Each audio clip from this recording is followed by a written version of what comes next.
सोलापूर शहरातील सिव्हिल हॉस्पिटलच्या बी ब्लॉक समोर एक डेड बॉडी मिळाली होती। ही घटना ताजी असतानाच आता आणखी एक मृतदेह सोलापूर सिव्हिल रुग्णालय परिसरात आढळून आला आहे। हा मृतदेह आढळल्यामुळे खळबळ उडाली आहे।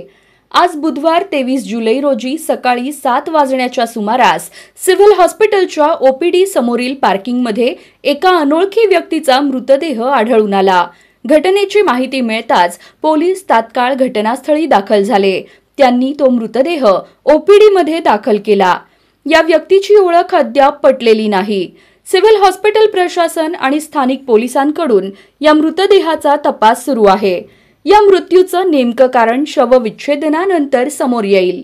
दरम्यान यापूर्वी दिनांक 20 जुलै 2025 रोजी सकाळी 8 वाजण्याच्या सुमारास सिव्हिल हॉस्पिटलच्या जुन्या बी ब्लॉकमधील एका खिडकीच्या सळईला पप्पू अण्णा भंडारे यांचा मृतदेह अडकलेल्या अवस्थेत आढळला होता।